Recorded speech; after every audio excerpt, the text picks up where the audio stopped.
China एक responsible country है। ऐसा नहीं है कि सारे का सारा पानी चाइना डाइवर्ट कर देगा, बल्कि एक नेचुरल फ्लो जारी रहेगा। बहरहाल ये चीज इस बात की मुतकाजी है, यानी ये जो डिस्प्यूट इस वक्त अराइज हो रहा है, इस बात का मुतकाजी है कि फिर चाइना के साथ भी हिंदुस्तान इसी तरह का माइदा करे जैसे पाकिस्तान के साथ इंडस वाटर ट्रीटी हुआ है। फिर वो सिर्फ माइदा ही ना करे, बल्कि उस माइदे की पासदारी भी करे।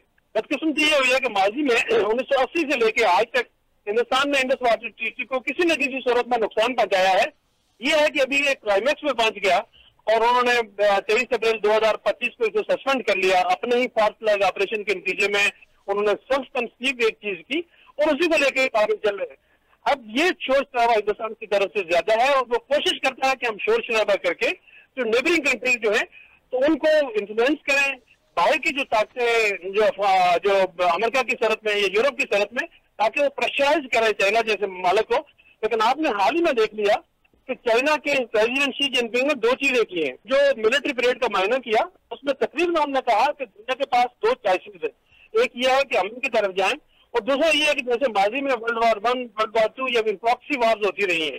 और उन्होंने कहा है कि बेहतर ये है कि दुनिया की अमन की तरफ जाए और चाइना के पीछे रैली करे, चाइना के पीछे खड़े हो जाए ताकि हम दुनिया को पीस की तरफ ले जाएं।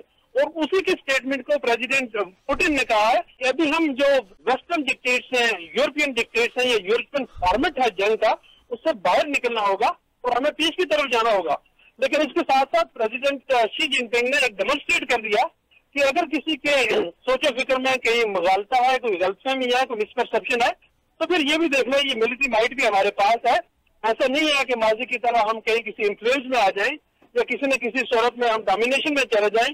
गॉन ऑफ द डे तो चाइना हैज रियली अनाउंस कि दुनिया अभी यूनिपोलर नहीं है, दुनिया मल्टीपोलरिटी की तरफ जा रही है।